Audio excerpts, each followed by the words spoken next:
Isolde didn't know that the man she'd been secretly meeting in the palace gardens for the past 3 weeks was about to destroy every careful wall she'd built. She didn't know that tonight, in front of every noble house in the realm, he would make a choice that neither of them could take back. She only knew that she needed to disappear. The grand hall blazed with 1,000 candles, their light catching the gold thread woven through tapestries older than the kingdom itself.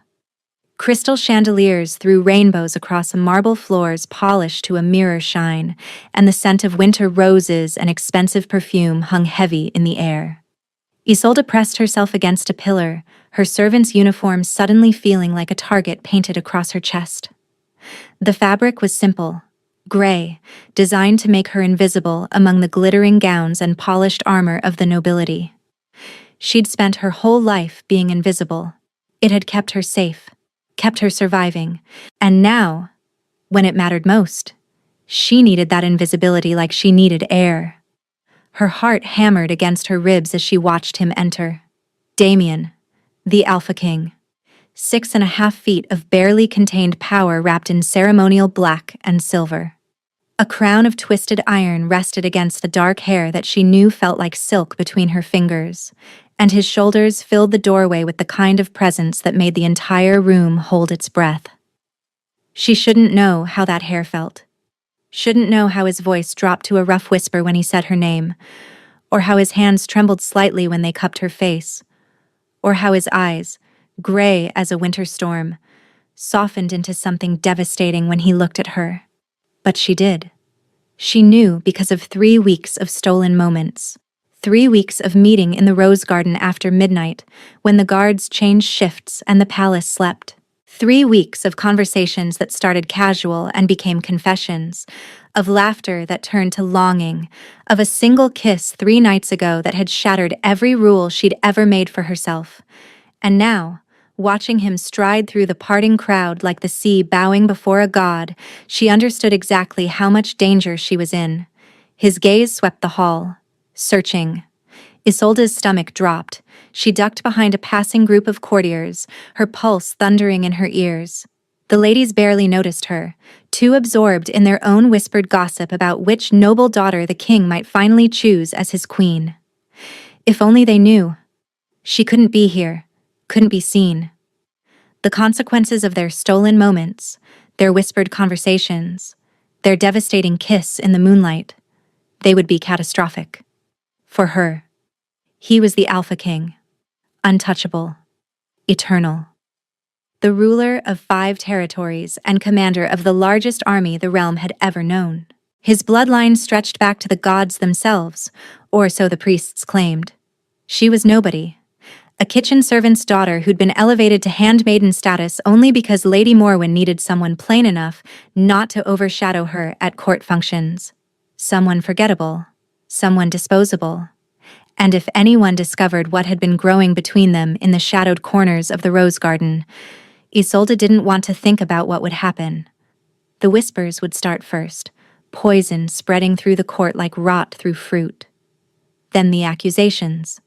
The examinations of every moment of her life, searching for evidence that she'd seduced him, manipulated him, used some common girl's tricks to trap a king.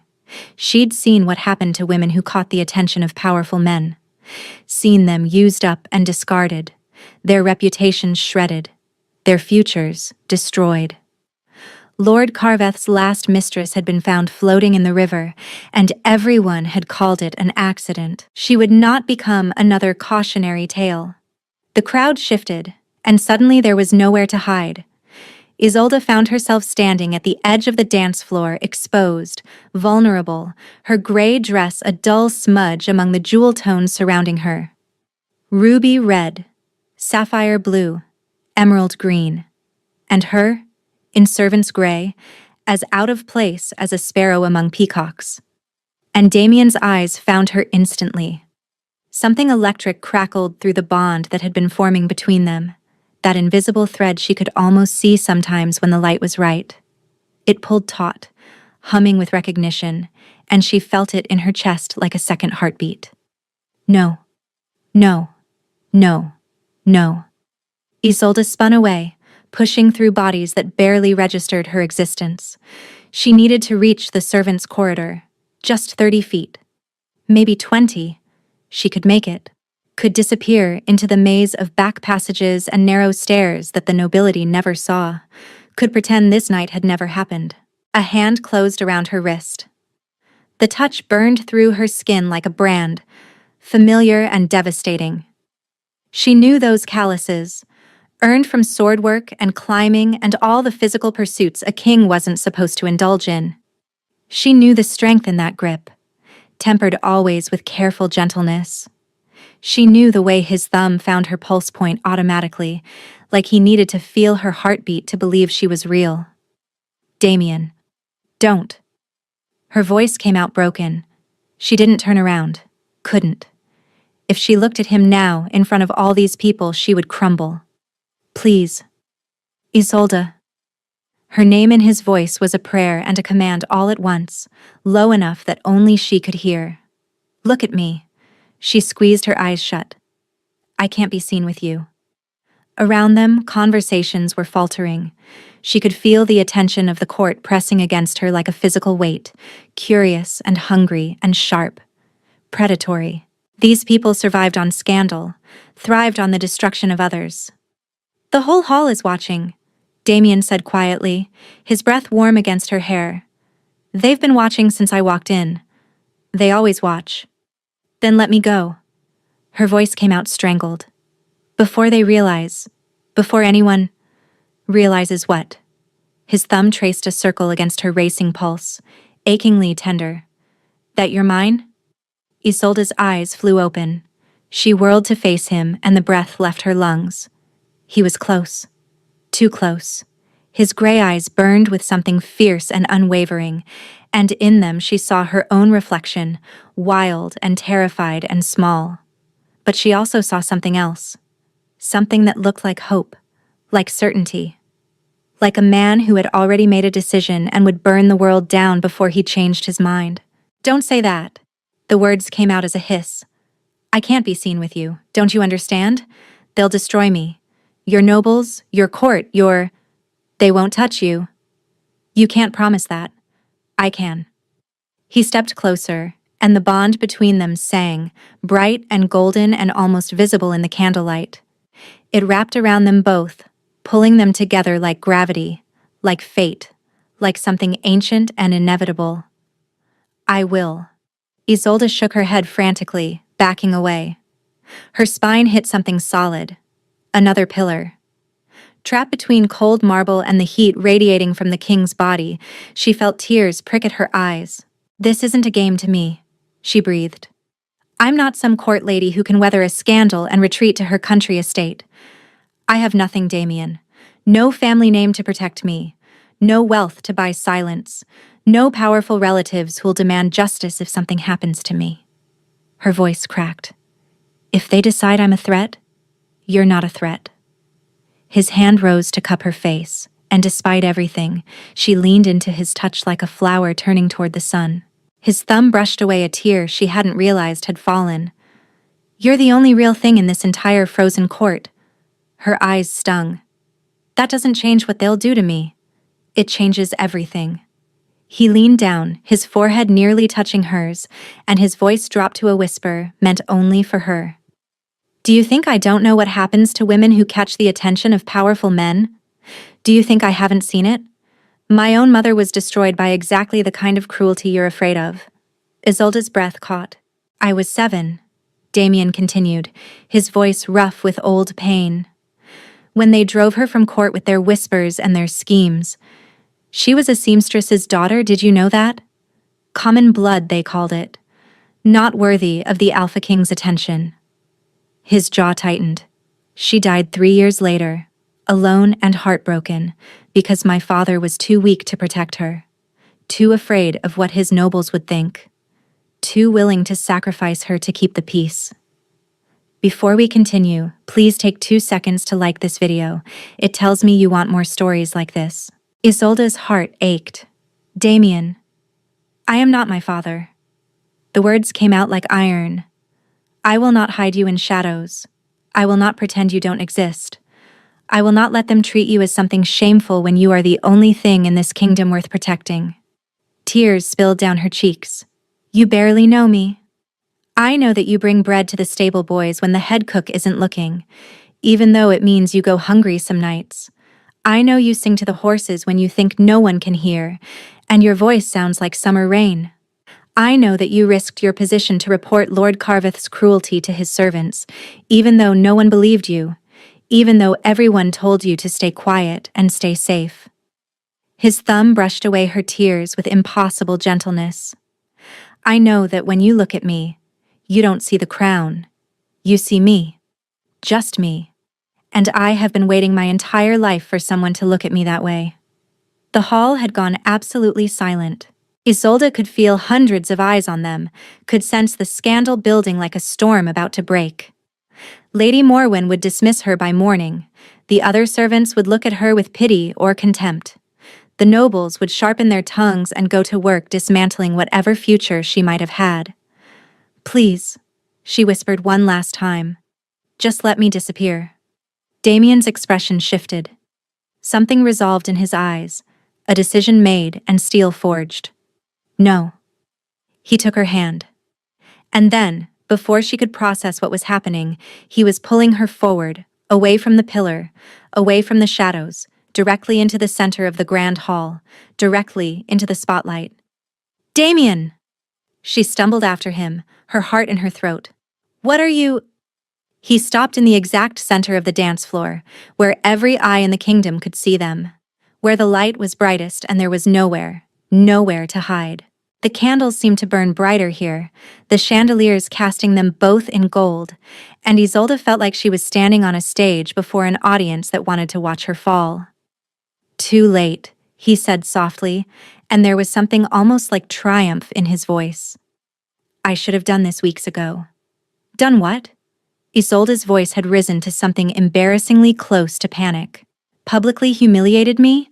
Painted a target on my back? Made you untouchable. She stared at him. Damien turned to face the crowd, his hand still wrapped firmly around hers, warm and steady and sure. When he spoke, his voice carried to every corner of the hall, with the authority of a king who had never once questioned his own power. My lords and ladies, honored guests, I have an announcement. Isolde tried to pull away. His grip tightened, gentle but immovable. For 300 years, the Alpha Kings of this realm have chosen their mates from among the noble houses. It is tradition. It is expected. It is the way things have always been done. His voice dropped, turning dangerous. It is over. A murmur rippled through the crowd like wind through wheat. Isolde saw shock on some faces, calculation on others, and undisguised fury on a few. The woman beside me, Damien continued, is Isolde Castellan, daughter of Mira Castellan, head of the palace kitchens, and Marcus Castellan, who died defending our northern border during the Frost Wars. Isolde's breath caught. She hadn't known he knew about her father, hadn't known anyone remembered a soldier who'd fallen 15 years ago in a conflict most people had already forgotten. Her father saved 40 men during the siege of Thornwall. He held the gate alone for an hour while his company retreated to safety. He was awarded the Silver Shield posthumously, though the medal was lost before it could reach his family. Damien's voice softened. I found it, 3 days ago, in the records vault. It's waiting for her now. Tears blurred Isolde's vision. She is brave. She is kind. She is more honest than anyone in this room, myself included. She sees through the masks we all wear and still chooses compassion over cruelty. Damien's thumb traced circles against her palm. And she is my mate. My chosen. My queen. The silence that followed was deafening. Then someone laughed. Lord Carveth, Isolde realized with a sinking stomach. The same man whose cruelty she'd reported, whose servants bore scars from his temper, whose last mistress had ended up in the river. He stood near the front of the crowd, his face twisted with amusement. A kitchen girl? His voice dripped with contempt. Your Majesty, surely this is a jest. The bloodlines of the Alpha Kings stretch back to the gods themselves. You cannot pollute that legacy with common filth. Careful. Damien's voice had gone quiet, deadly. The temperature in the hall seemed to drop 10 degrees. The next word out of your mouth may be your last. Carveth's laughter died in his throat. Did you think I wouldn't learn what you've done? Damien released Isolde's hand, and she immediately missed his warmth. He stalked toward Carveth with the lethal grace of a predator. The servants you've brutalized, the women you've terrorized, the bribes you've paid to keep your crimes hidden, the girl who drowned in the river because she knew too much. The color drained from Carveth's face. I don't know what you're talking about. Then let me refresh your memory. Damien stopped directly in front of the Lord, and even from 20 feet away Isolde could see Carveth trembling. 3 months ago, a girl named Sarah came to the palace with evidence of your abuses. She was dismissed, discredited, sent away with nothing. The guards at the gate said she was hysterical, that she was making things up for attention. Damien's voice hardened. They were wrong, and they've already been dealt with. Isolde's heart stopped. I listened to every word of her testimony. Damien continued. I've spent the last 3 months gathering evidence that will see you stripped of your lands, your titles, and your freedom. Did you think I wouldn't notice what was happening in my own kingdom? Did you think I was as blind as my father? Carveth's face contorted with rage. You can't. I'm the Alpha King. Damien smiled, and it was terrifying. I can do whatever I want. Guards. 2 soldiers in royal armor stepped forward. Carveth's eyes went wide with panic as they seized his arms. Lord Carveth will be taken to the tower to await trial, Damien announced, loud enough for the entire hall to hear. His lands are hereby seized by the crown, his servants will be freed and compensated, and anyone who knew of his crimes and stayed silent should consider this their only warning. The guards dragged Carveth away, his protests echoing off the marble walls. Damien turned back to Isolde, and the fury in his expression melted into something soft, tender. He crossed the distance between them in 3 long strides and took her hands again. I'm sorry, he murmured, low enough that only she could hear. I should have asked you first, should have given you a choice, but I couldn't watch you hide anymore. Not when you deserve to stand in the light. Isolde's throat was too tight for words. She looked up at him, at this impossible man who had just upended his entire kingdom for her, and felt something crack open in her chest. Something she'd kept locked away for years, armored against hope, shielded against disappointment. You terrify me, she whispered. I know. He lifted her hand to his lips. But you terrify me too. Every time you pull away. Every time you look at me like I'm going to hurt you. Every time you try to convince yourself that what's between us isn't real. He pressed a kiss to her knuckles. I've never been more scared of anything in my life. Around them, the court remained frozen. Isolde could feel the weight of their judgment, their shock, their calculating assessment of this new political landscape. Some faces showed grudging respect. Others showed barely concealed hatred. But everyone was watching, and for the first time, Isolde didn't want to run. I'm not going to survive this, she said quietly. You will. His eyes burned into hers. Because I'm going to spend every moment of every day making sure of it. And because you're stronger than you know. Stronger than any of them. She wanted to believe him. Wanted it so badly that her whole body ached with it. What happens now? Now? Damien glanced at the crowd, then back at her. A small smile curved his lips. Now we dance. Let them watch. Let them talk. Let them learn exactly what kind of queen their kingdom is about to gain. He pulled her into his arms before she could protest, one hand settling warm and sure against the small of her back, the other clasping her fingers. The musicians, apparently deciding that the king's actions were all the instruction they needed, struck up a waltz. Isolde had never learned to dance, not properly. The few times she'd practiced had been alone in the servants' quarters, humming to herself and stumbling over her own feet. But Damien led her like she was made of moonlight, like they'd been doing this for years, like their bodies knew a rhythm their minds were only beginning to understand. The bond between them hummed with something warm and golden, guiding her steps, steadying her balance. "They're going to try to destroy me," she said as they swept across the floor. "Yes. Your nobles will fight this. They'll scheme and plot and— Also yes. And you're just fine with that?" Damien spun her out, then pulled her back against his chest. His lips brushed her ear, and his voice was rough with emotion. "I'm the Alpha King, Isolde. I've been fighting schemes and plots since I was old enough to walk. The difference now is that I finally have something worth fighting for." Her heart stumbled in her chest. What if I'm not strong enough? The fear she'd been swallowing all night finally spilled out. What if they break me? What if I disappoint you? What if— Then I'll be there to help you stand back up. He pulled back to look at her, his gray eyes fierce with conviction. "You're not alone in this. Not anymore. Whatever comes, we face it together." The music swelled, and Isolde felt something shift inside her, something that had been locked away for years, armored against hope, shielded against disappointment, finally cracking open. Maybe she couldn't survive this. Maybe the court would chew her up and spit her out, and everything Damien believed about her would prove to be wishful thinking. But maybe, just maybe, she could try. "Together," she whispered.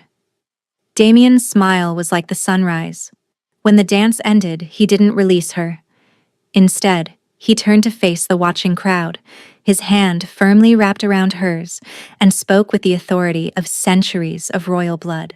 "Let it be known throughout the realm that Isolde Castellan is to be treated with the same respect afforded to myself. Any insult to her is an insult to the crown. Any harm done to her will be answered with the full force of royal justice." His voice hardened. "And any member of this court who conspires against her will find themselves stripped of their titles and exiled from these lands."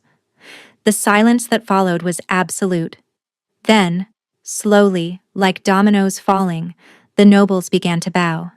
Some with genuine deference, others with barely concealed resentment. But they all bowed. And Isolde, standing in the spotlight she'd been so desperate to avoid, felt the first fragile stirring of something she hadn't allowed herself to feel in years. Hope. The weeks that followed were a battlefield of a different kind. Isolde learned to navigate the treacherous waters of court politics with Damien at her side. She learned which nobles could be trusted and which smiled while sharpening knives behind their backs. She learned that power was not just about strength, but about perception, and that every word she spoke would be weighed and measured by people looking for weaknesses. But she also learned that she was stronger than she'd ever believed. That the same stubbornness that had kept her alive in the servants' quarters served her well in council chambers. That her understanding of ordinary people, of their struggles and hopes, gave her insights that nobles who'd never worked a day in their lives could never possess. And through it all, Damien was there, in meetings that stretched past midnight, his hand finding hers beneath the table. In moments of doubt, his voice steady and certain. In the darkest hours, when the weight of her new life threatened to crush her, his arms wrapped around her like armor against the world. 2 months later, Isolde stood on the balcony of the Queen's chambers, watching the sun rise over mountains she'd only ever seen from the servants' quarters. The view was different from up here, bigger, more beautiful. The snow on the peaks glowed pink and gold, and the forests below were a carpet of green stretching to the horizon, more terrifying. "You're thinking too loudly." She smiled as warm arms wrapped around her from behind, pulling her back against a broad chest. Damien's chin came to rest on top of her head, his breath stirring her hair. "How can you tell?" "The bond." His voice was rough with sleep. "It hums differently when you're worried, like a harp string pulled too tight." She turned in his arms, tilting her face up to look at him.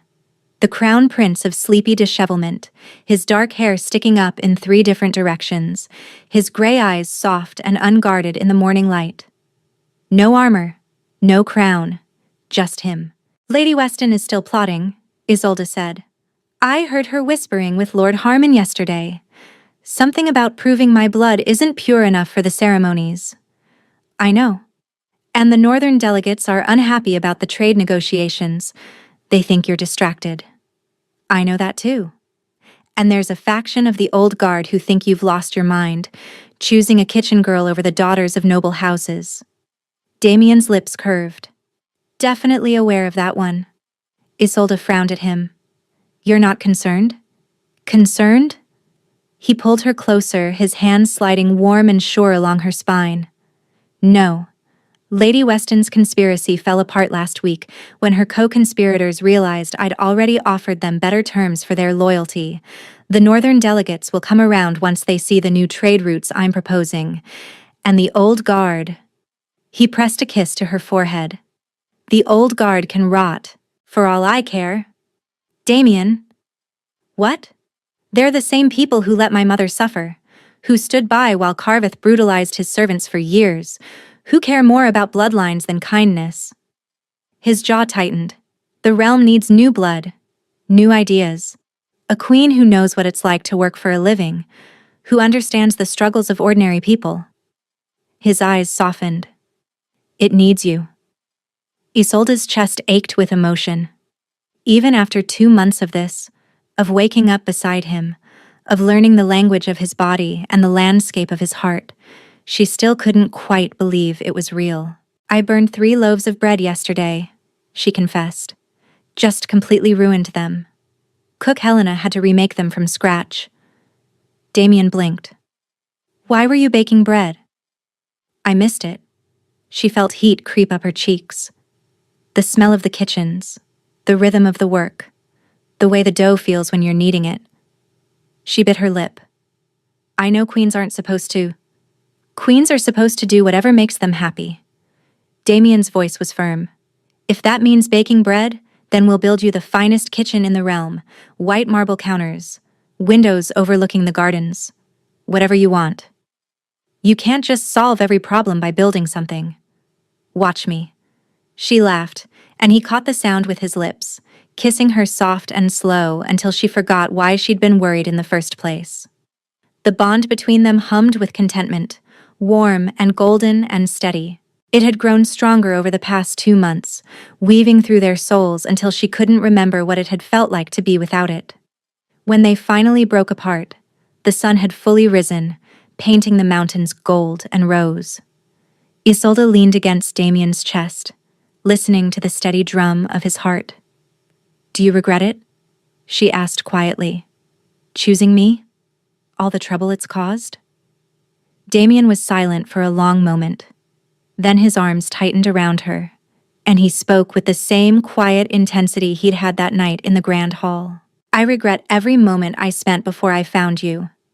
Every day I wasted being the king they wanted me to be, instead of the man I wanted to become.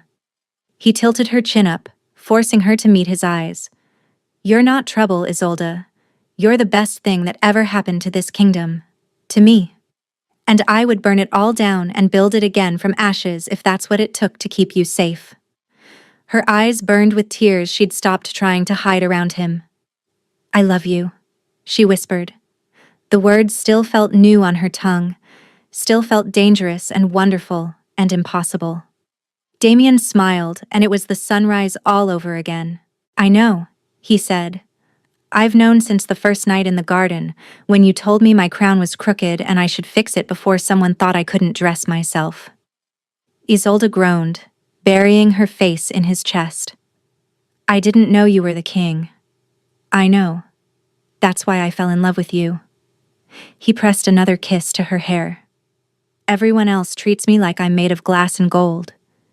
You treated me like a person, like someone who could be wrong, who could be challenged, who needed to hear the truth even when it was uncomfortable. I was terrified when I found out. I know that too. His voice turned rueful. You avoided me for 3 days. I thought I'd lost you before I ever really had you. Isolde pulled back to look at him. I was trying to protect myself, trying to protect both of us. I knew what would happen if anyone found out. And now? She thought about the last 2 months, the battles they'd fought together, the victories they'd won, the nights spent wrapped in each other's arms, whispering secrets and fears and dreams they'd never shared with anyone else.